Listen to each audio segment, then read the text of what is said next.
something I forgot. My apology to our guests here, newer guests. That song I just sang, I tried to remember to project the words so that you know the words that we're singing, and I forgot to do that, so apologies to you. The song that we just sang, it's 4 lines, and it's simply names of Krishna in Vrindavan. Jaya Radha Madhava, Kunja Bihari. He enjoys pastimes in the kunjas or the groves of Vrindavan with his friends. Kunja Bihari. And so forth. Different. Yasoda Nandana. Yasoda is the mother of Krishna, and Nandana means the son of. Yasoda Nandana, and so forth. It's these, just remembering Krishna by calling some of his names as he's known in Vrindavan in his pastimes. Now,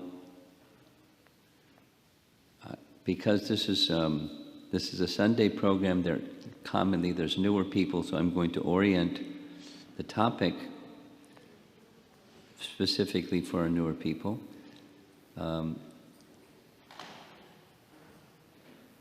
Bhagavad Gita, you're familiar with Bhagavad Gita? Good, okay.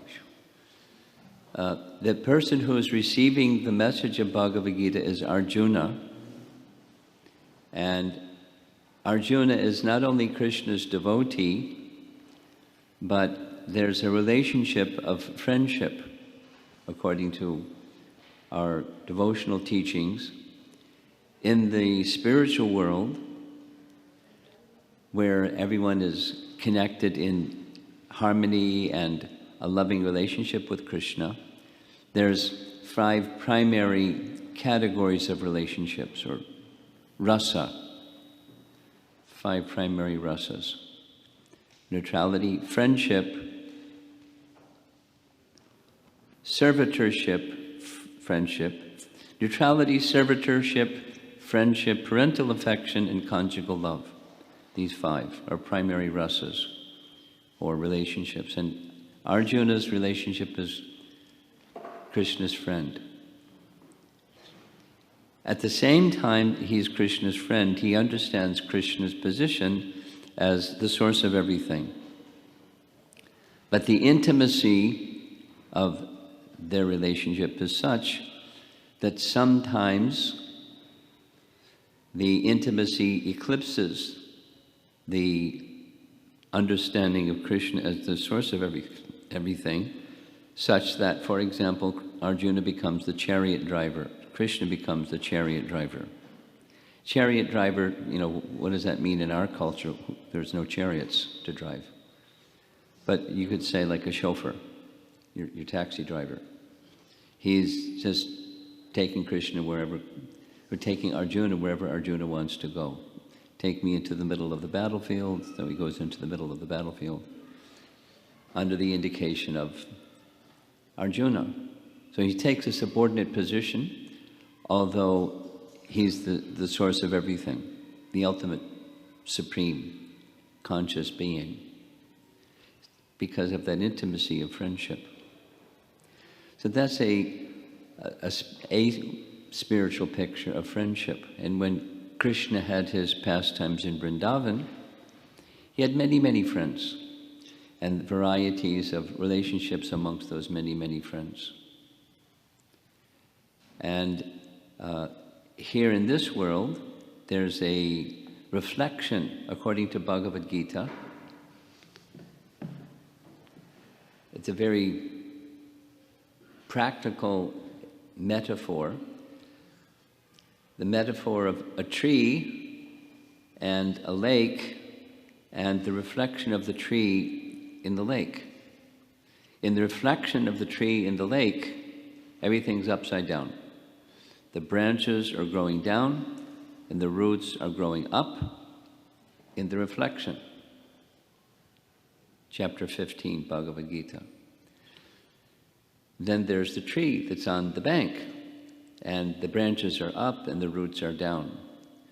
So everything here in this world is a reflection of the spiritual world, but it's a distorted and upside down reflection, because a little disturbance on the surface of the lake, little wind, and the image of the tree in the reflection becomes distorted and disturbed. So this material world is a reflection of the spiritual world. There's this saying, I learned that in China they have a similar saying, as above, so below. You heard that one? As above. In the spiritual realm, that's where the source of everything comes from, and this is a reflection of that. So as above, so below. And so here there's friendship, because in the spiritual reality there's friendship, but they go by the same name, but they're not the same thing, because this is just a reflection, and that's the object. It's a philosophical point. I hope you don't mind. There's, in the spiritual dimension, there's substance, and in the reflection of the spiritual reality, there isn't substance. Here's an apple, and over here is a mirror, and I hold the apple in front of the mirror. You can see the reflection of the apple in the mirror, but it's just a reflection. There's no substance. There's no nourishment from the reflection of the apple in the mirror. It looks like, but there's no substance. I turn the mirror a little bit, and there goes the apple. It's not there anymore. Now you see it, now you don't see it. It's insubstantial. Things of this realm are not substantial. So the topic is a real friend. So the real friend is the substance one, not the reflection one. However, according to Bhagavad Gita's teaching, we have accepted the reflection to be reality and the reality to be a non-reality. Or that is, at least, we've forgotten that reality. We've forgotten what a true relationship is. We've forgotten who the source of everything is. And when you forget who the source of everything is, then you get material life. And in material life, there's no proprietor of things, except people that grab it and make it theirs. So we enter the world owning nothing, and we leave the world owning nothing. And in between, we're very busy making things mine. And then it's all taken from us at the time of death. We may try to pass it on to family members or somebody, but you can't take it with you because it's not yours. And actually, the next person you may pass it on to is not theirs either, any more than it's not yours now. But when we're all gone, everything has a source of emanation, and that which is the source of emanation is the proprietor of everything that he's the source of. So true proprietorship is to recognize everything belongs to the source of emanation and to engage with everything in that consciousness that there's a source, and we're offering that which is owned by the source to the source, in the service of the source of everything, in the service of the Supreme, in the service of Krishna. And friendship is not only the service of offering things, but a kind of intimacy where it becomes less important who's the source and what's emanated from the source. Like Krishna becoming the chariot driver.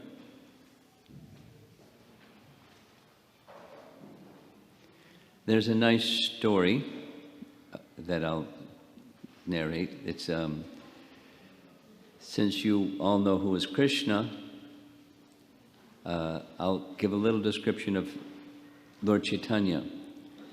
So the concluding instruction of Krishna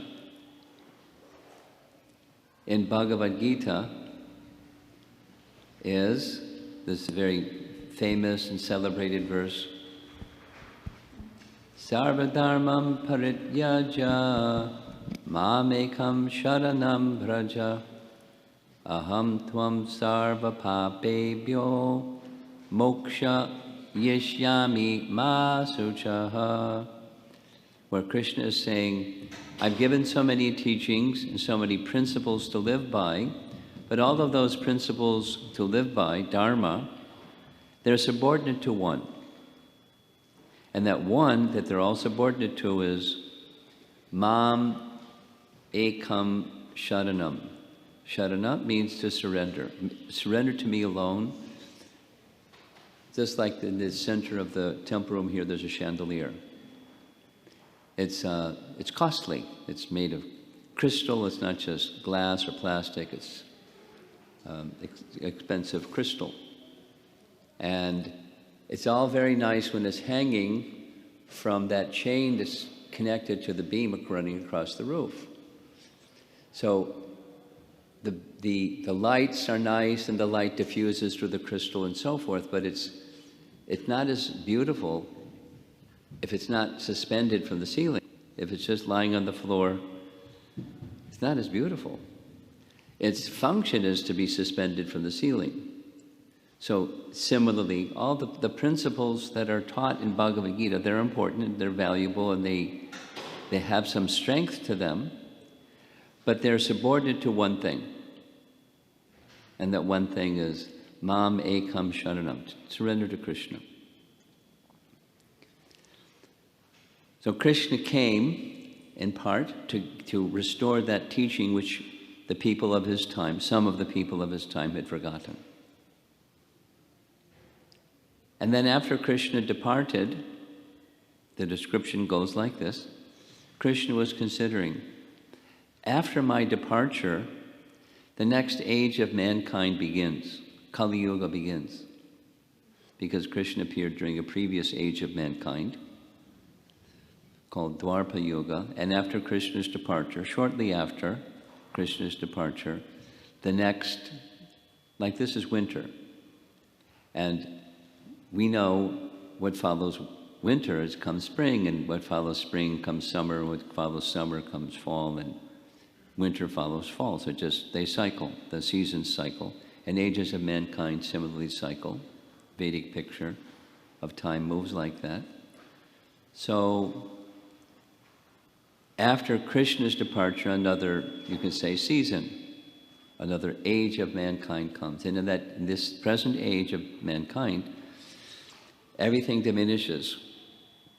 Spiritual merit, compassion, so many things, memory, so many things diminish. Auspiciousness diminishes. So Krishna began to consider, I gave this nice teaching, this Mam Ekam Sharanam, but how are people going to know how to live their life that way? Because at the age of Kali, they won't be able to easily understand. They'll need a teacher to teach them how to. So Krishna began to consider, there isn't a better how-to method than if I come and teach myself. I could send someone, and from time to time, Krishna does send someone. It's called avatar, one who descends to teach something. So that can happen, but let me teach myself. So Krishna came in the mood of his own devotee, that who is Lord Chaitanya. Krishna himself, in the mood of a devotee of Krishna, to teach how to. Mam Ekam Sharanam, how to give oneself fully in service and love to Krishna. He taught that. So one time, Lord Chaitanya was visiting during the 4 months of the rainy season. He was visiting in a very celebrated temple in South India. Those of you from India, you know, Sri Rangam. So he was invited as a house guest of the chief priest of Sri Rangam. His name was Venkatabhatta. So while he was staying there every day, he would go see the main deity in the temple, Ranganath. And each day as he would pass to go see the deity, he would see this elder Brahmin sitting there reading Bhagavad Gita. And he was crying as he was reading Bhagavad Gita. So one day, Lord Chaitanya asked him, "My dear Brahmin, when you're reading Bhagavad Gita, what is it that you're understanding that's causing you to cry?" And the man said, "Please don't make fun of me." And Lord Chaitanya said, "I'm not making fun of you, I'm just asking." And it turns out the man spoke like that because he wasn't so literate. He couldn't properly read and write. So he said, "I'm sorry I spoke this way, but like many of the other people here in Sri Rangam, they make fun of me because they know I'm illiterate and I'm sitting here reading Bhagavad Gita. So they tease me." And I thought, "You were also teasing me." He said, "No. I really wanted to know, what is it that you're understanding that's causing you to cry? Now even more so, if you're illiterate, what are you understanding if you're illiterate? It's causing you to cry." And the man then said, "Although I'm illiterate, my spiritual master, when he gave me initiation, he instructed me I should read Bhagavad Gita every day. So I have an instruction, although I'm illiterate, I try to read Bhagavad Gita every day, but I'm illiterate. So that's why I'm sitting here every day reading trying to read Bhagavad Gita. But if you're illiterate, then why are you crying?" He said, "When I hold Bhagavad Gita in my hand, I see the picture in my mind of Krishna, the source of everything, acting as the chariot driver of Arjuna. Although he's the supreme personality of Godhead, he's acting as the chariot driver of his own devotee. And when I think and I see this image in my mind, it just makes me cry." And Lord Chaitanya said, "You're the true scholar of Bhagavad Gita because you understand the essence of its message. And the essence of its message is there is a source of everything, and that source of everything is a person, and that person has loving affection for those who have loving affection for him, like Arjuna." So he became the chariot driver of Arjuna in friendship.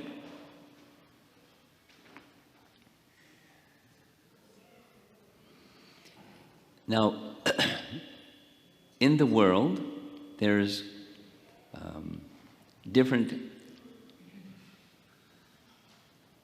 theologies or different ideas of what is the source of everything. The nomenclature is different. The concepts are expressed in different languages, in different cultures, in different ways.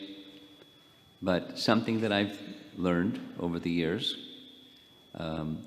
although different cultures in different ways express in different manner, there are realities or truths. There's wisdom that's just wisdom. I'm sharing a little bit that I visit China. And in fact, in about a week's time, that's one of the places I'm going to be visiting. And in exploring how the Chinese people view things, one of the ways of making that expression is using, because I know that they have a lot of appreciation for ancient Chinese wisdom. The government supports it, the people appreciate it. It's like in their fabric. It's part of the people, the traditional Chinese wisdom. So I speak of Bhagavad Gita as wisdom literature from India, because that's something they can relate to, wisdom literature. And they hear the wisdom literature of Bhagavad Gita, and of course, of in principle, I speak many of the things that I know that they already accept, because it makes it easier to accept Bhagavad Gita because it matches ancient Chinese culture. But part of the conclusion is wisdom in any part of the world. Wisdom is wisdom. And similarly, friendship is friendship. So there are different ways of going about seeking wisdom and finding these pieces of wisdom and pieces of what a real friend is. So there's different ways in different cultures and languages and so forth, but there's elements that make up what real friendship is, and there's elements of what real friendship isn't. There's elements of what real happiness is, and there's elements of what real happiness isn't. So an element that's the way that it's described in Bhagavad Gita is, for example, if you've forgotten the source of everything, then, as I mentioned, there's no proprietor. So although you enter the world owning nothing, one becomes so busy trying to own many things, and that's material life. And your success is how much you own, or it's a common conception of success. The difficulty is it doesn't bring happiness. Those that don't have wish to have, and those that have wish to have more, and there's never the position of happiness or contentment. It's always insufficient, because it doesn't really touch who we are. So Bhagavad Gita teaches, wisdom literature teaches, what's really important is to know who you are. And part of knowing who you are is to be detached from the concept of happiness as something out there. Because real happiness is something inside. And when real happiness is inside, you can have or not have, and you're fine. Necessities, okay, but whether you have more or you don't have more, you're fine, because the real happiness is within. And that real happiness is resting upon knowing who you are. And knowing who you are, included knowing who you are, is you're part of the source of everything. And so is everybody else, part of the source of everything. And everything is part of the source of everything. And to have that consciousness is different than material consciousness. It's the consciousness of a person that's wise. Whatever the language, whatever the culture, whatever the way people express it and live it. It's a life of wisdom. And that's the teaching of Bhagavad Gita. Bhagavad Gita's teaching is not thisism as opposed to thatism. It's wisdom. It's universal teaching that fits anybody who's wise. And the goal, a beginning, an introductory goal, is to know who you are. And part of knowing who you are is be clear who you're not. Because commonly we identify with who we're not. That's called false ego.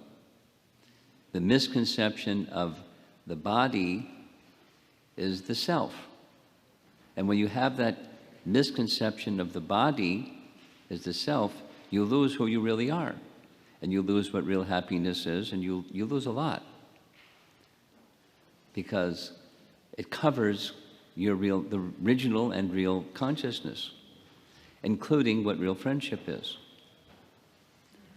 So, and now I'm going to share a little bit what real friendship is. And it connects with who you really are. This is another little description about Lord Chaitanya. So I was giving an introduction to Krishna, teaching how to live your life according to Bhagavad Gita's message. That's who Lord Chaitanya is. Krishna himself, in the mood and playing the function of his own devotee, teaching how to take full shelter of Krishna. He accepted the renounced order of life when he was a young man, and at his mother's request, he made his headquarters in Jagannath Puri. Jagannath Puri for those who don't know where that is in the geography of India, it's on the east coast and by the sea, and it's one of the oldest and celebrated temples in all of India. And there's a very celebrated deity of Jagannath, so it's Jagannath Puri. And every year, the largest single attended event in the world for centuries is the festival where Jagannath comes out of a temple and is placed on a several story tall cart pulled by ropes, and he goes in a procession down Grand Road to another place and then returns after some time. It's Jagannath Rath Yatra, a very celebrated event. So many devotees would come to spend time with Lord Chaitanya and take part in that festival, the Jagannath Rath Yatra festival. And it was at the beginning of the rainy season, so they would stay with him for the duration of the rainy season. It was a good excuse to spend time with him. So they stayed for 4 months, and at the end of the 4 months, it was time to return. And they were very reluctant to leave his association, but they had their duties, so they would return. And in groups, Lord Chaitanya would invite his devotees to come and spend some time with him and give them some parting instruction. Very intimate, affectionate exchanges of different types according to the personalities. So there was a group from a particular village, Kalinagram, and the head spokesperson said to Lord Chaitanya, we're householders, we're covered in ignorance, we don't know who we are, we don't know what our duty is, so could you please give us, householders, some instruction what our duty is as householders? That's a good question, very open-ended. And they asked the same question in successive years. And the answer was the same answer, but it was some modification. The main duty of householder, of course, you carry out your duties within the family and community, but the personal duty is, as far as possible, chant the Maha Mantra, the Hare Krishna Maha Mantra, as much as you can throughout the day. And second, whenever you have the opportunity, you render some service to the Vaishnavas, to the devotees of Krishna. So hearing those two instructions, they knew how to chant Hare Krishna mantra. So the question asked following that one was, how to identify who is a devotee? So in the third year, he gave the following description. A devotee is one who, just by seeing them, they remind you of Krishna. The function of a devotee is to be such a friend that you remind people of Krishna. So remind people of Krishna doesn't mean you neglect their body or their mind or their emotions. You just remind them of Krishna. So there's the Vedic picture of a person is we're a soul within a little package, a gross body and a subtle body. That's the package. And the package is part of the temporary identity that we accept. So but there's the soul that's animating the package, the gross and subtle body. So when we have friendships and have relationships, we deal with the body and we deal with the mind. But we must not forget who the person really is. That's the soul within. And we attend to all the parts, the soul, the body, and the mind, or the heart.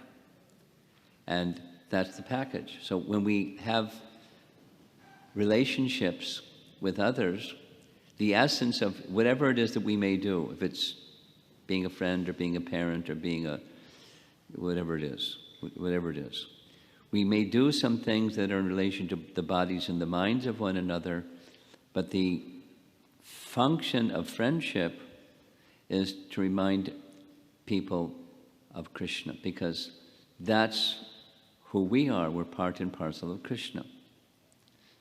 Now I'm going to tell a little Prabhupada story to illustrate this. And it's a nice story.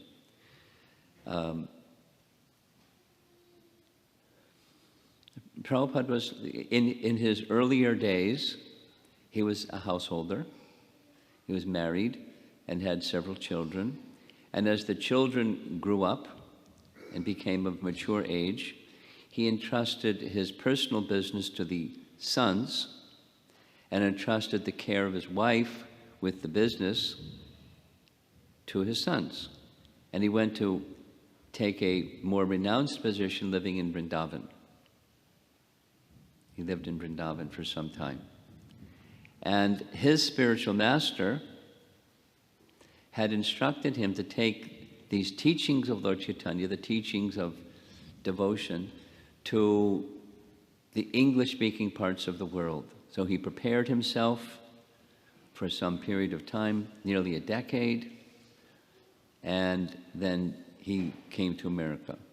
He came to America right at the time after World War II, when countries were just starting to allow tourist visas, because after World War II, like, no visas. The walls were up. People couldn't go freely from one place to another. But when that relaxed a little bit and tourist visas were then starting to be given, he got a tourist visa to come to America. That was 1965. And after some difficulty making some established presence in America, it was started in very warm and friendly New York, but somehow it worked out that he had a little storefront to give the teachings of devotion to the young people of New York. The program that was conducted at that little storefront was very simple, just as we do in our temples. There was kirtan, chanting, and then he would speak a little from Bhagavad Gita, and then more chanting and dancing, and then prasadam, same as we're going to do shortly. And it was 3 nights of the week, and through a period of time, lots of young people, the buzz was out. Swamiji is really, a nice person, and he gives really nice teachings, and the prasadam is really good too. So the attendance started to grow, and at one point, one of the elder persons, leading persons, said, "Is it okay? This is so nice here in the storefront, but can we take this out into the public?" And Prabhupada said, "I was just waiting for you to ask." Yes, we can go to the public, but you have to get a permit because we don't want to have a problem with the police. So they got a permit, and it was at a park, Tompkins Square Park. And so from the storefront, they went in procession around the corner over to Tompkins Square Park and sat underneath a big elm tree for 3 hours. This is the first outdoor giving of Krishna Bhakti to others. So 3 hours of kirtan. There was lively, young people dancing, playing musical instruments, very joyful. A crowd came around. And at the end, the chanting was over. Prabhupada stood up. In the midst of this crowd of people, people are wondering, what's this man from Mars going to say? We've never seen anybody look like him before. And he said the following: "I've not come to teach you something new. I've come to remind you of that which you have forgotten." Cool. Because what we've forgotten is who we are. And because we've forgotten who we are, we've accepted another identity of who we aren't as who we are. And we're living our lives accordingly, in illusion. So not only who we are, but where has everything come from? We forgot that also.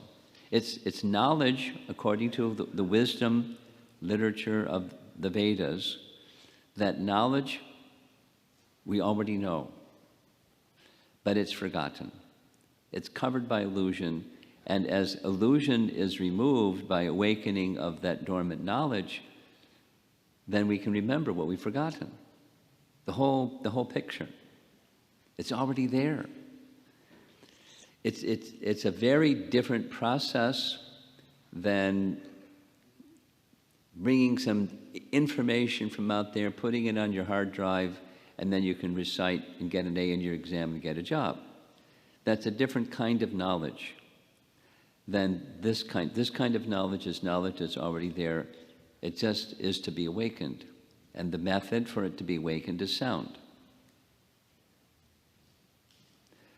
So Prabhupada was acting as the friend of that audience, those people in Tompkins Square Park, by letting them know that I'm your real friend. And my function as your friend is to remind you of Krishna. He didn't use that language, but that's what he was doing. He was being their best friend.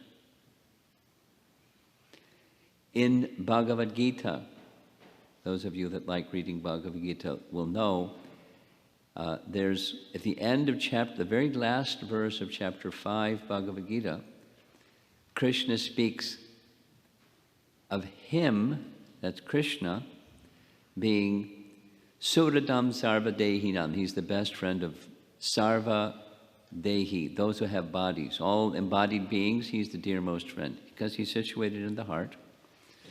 And he is our very most friend, and your best friend is one who reminds you of Krishna who's in your heart as your best friend.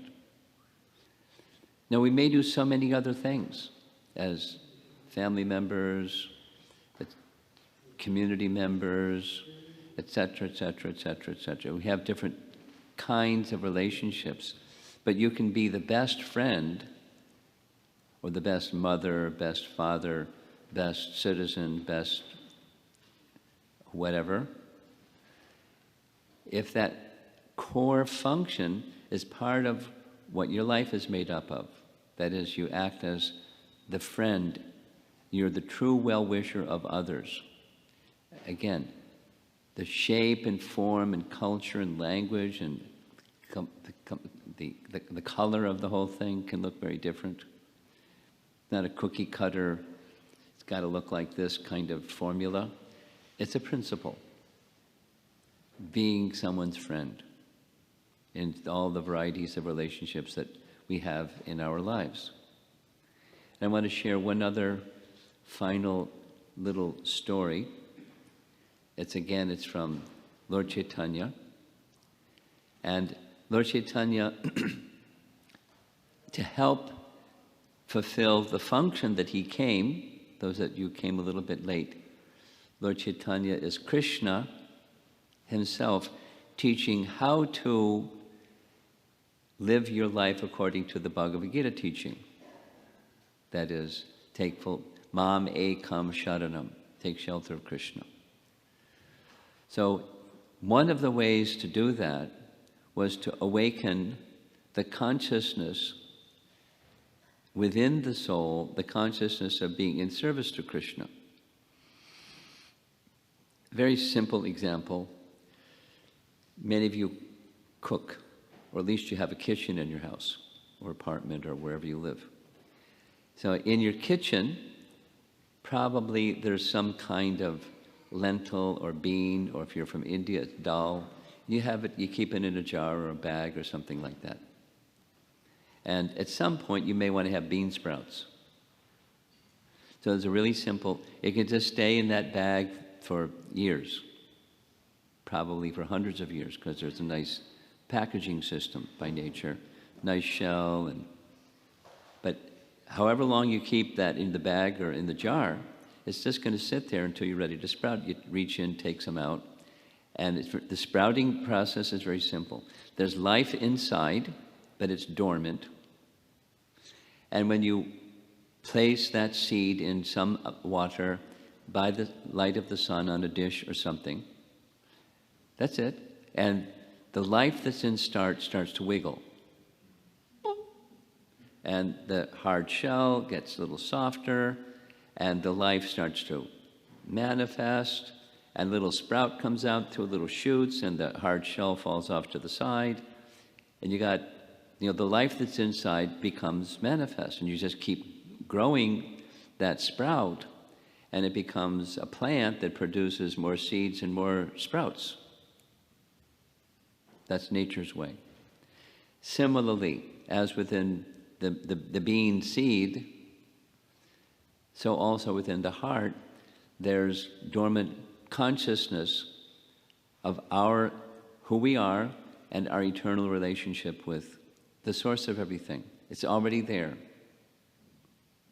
just covered, like the seed is covered. And it'll stay like that until there's a method to bring it out, and that method to bring it out starts with sound. And the most powerful sound is mantra. And through mantra, this Hare Krishna Maha Mantra, this awakening of that dormant consciousness comes out. So that's one of the things that Lord Chaitanya gave, is the chanting of the Hare Krishna Maha Mantra, to awaken that consciousness of who we are and everything else that we've forgotten. And there was a person who was Muslim born, but from his childhood nonetheless, he just had this thing within him somehow that he liked chanting the Hare Krishna Maha Mantra. And he did it practically incessantly from childhood. So in his adulthood, he became the acharya, or the teacher of the holy name. And he had an appropriate name. His name was Haridas. Haridas was his name. So Haridas, being a Muslim-born person, was seen as a threat to the Muslim government because he had become, to their eyes, he left his Muslim tradition and took on, to their eyes, a Hindu tradition or a non-Muslim tradition, something foreign, and people were considering him to be a saint. And that was a threat, because people that were Muslim were becoming like him because they considered him a saint. So there was a qazi, that's like the chief magistrate, and he complained to the king. You better check this man, because if you don't, you're going to lose your citizens, because they're going to become like him. So you have to take action. So the king said, well, then bring him here to see me. So he's going to make a judgment on whatever should happen with him for his leaving his Muslim faith and taking this other. So while he was waiting to come before the king, he was put in a prison. The place is Pulia. It's near the birthplace of Lord Chaitanya. And when he went into the prison, there already were in the prison many noble people from the area, people that were virtuous and well-educated and sophisticated, and they were also a threat to the king, so he put them in prison. And when Haridas came to the prison, word spread fast. So they petitioned the people in charge of the prison wards, to please let us just go see Haridas. So they agreed. And they went to see Haridas. And when they went to see Haridas, they were like, wow, a saint has come into prison. How fortunate. Our lives have become so fortunate. Please give us your blessings and benedictions. So he gave a very curious benediction. He said, may you stay as you are. And they went, what? How's that a benediction? And he said, I don't think you understood what I meant. Let me explain what I meant. And so there's three parts. Right now, you're in difficulty. Not stay in difficulty, but because you're in difficulty, you're because you're in difficulty and you're pious, you're taking shelter of God. May you stay in that mood, not of being in difficulty, but in the mood of taking shelter of God. And second, because you're in prison, the objects of the senses aren't available to you. So you're sense controlled. Your mind has gone to God, your senses are controlled. You're in a fortunate position. So may you stay like that. Then he said, in just a few days, I'm telling you, in a few days, you'll all be released from prison. And when you're released from prison, don't go back to business as usual and become sense gratifiers and forgetful of your relationship with God. Stay in that position of being mindful of your relationship with God, and stay in the position of controlling your senses. That will be good for you. So he was acting from his heart and from his words as their best friend, because they had forgotten. Now, circumstantially, they were more mindful than otherwise of God because of the difficulty they were in. And that's the nature of pious people. It's right in Bhagavad Gita chapter 7. Pious people, when there's some difficulty, pious people turn to God. So they were pious people. That's why they were in jail. It was a threat to the Muslim government of that time. And so their piety was having them turn to God, but when the circumstance were to change, they may not feel that same intensity. So a good friend, all of us, because the nature of the place where we live, it's a place of duality. Duality means wherever there's this, there's that. It's nighttime. Wait a while. It's going to become daytime. It's wintertime. Wait a while. It's going to become spring. It's a nature. There's happiness and there's distress. There's wet and dry and cold and hot and honor and dishonor, and there's duality. It's the nature of the place. So we all have circumstances in our lives when we're called upon for someone that's dear to us, or maybe even someone who you don't even know, because that happens to me sometimes, quite a bit. People have some distress, and they bring their distress, and it's like, help. So when those circumstances come, it's invariable, it happens with all of us. Please bear in mind, be the friend of that person, not just comfort them in various ways, that you do also, but somehow, and at the heart of that exchange, help them remember Krishna. Help them remember what they have forgotten, that connection with who they are and who the source of everything is. Now, you can't be that kind of a friend. You can't give remembrance of Krishna. You can't give anything if you don't have it. You can't give money, you can't give comfort, you can't give shelter, you can't give something you don't have. When you give whatever it is that you give because you're a well-wisher of this other person, a family member, friend, or whoever,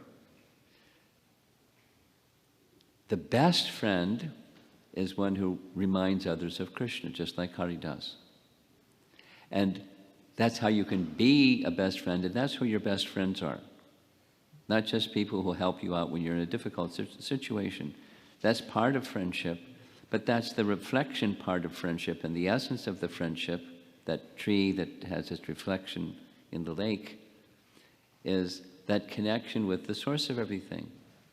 So become two things. Become connected with the source of everything and remind others of that connection with the source of everything. Establish by receiving from those who have that connection, remembrance of Krishna, and remind others of Krishna. And that's who your best friends are, and that's being the best friend of others. Again, the shape is going to be very different for different people and different cultures and different languages and different personalities and different relationships. That's just fine. Diversity is fantastic. Essence is the essence, not diversity is the essence. The form is not the essence, the substance is the essence. Be a true friend. And one of the ways, so one more time, one of the ways to be a true friend is to have received friendship. To be able to give love, you have received it. And you feel it, and then you can give it. So that Bhagavad Gita is such a text that is meant for this age, for people who have forgotten, to again remember what they have forgotten. And you take Bhagavad Gita with someone who understands it, like this man that was reading, couldn't, in a literate sense, deeply understand its message, but from a spiritual sense, he deeply understood its message. The kindness of Krishna, the reciprocation that Krishna gives to those who extend themselves to him. It can be very simple. And with guidance, understand Bhagavad Gita and share Bhagavad Gita. So there are many opportunities in this, the Hare Krishna temple here and here and there and there, and the community members that are out living their lives in their homes, like many of you are doing. And they have little gatherings where they discuss Bhagavad Gita's teachings and how to apply it in their everyday life and share that with others. Connect with such groups. If you're not sure who they are or where they are, people at the reception desk, they can help connect you. And so it's an invitation to be a friend and have real friends.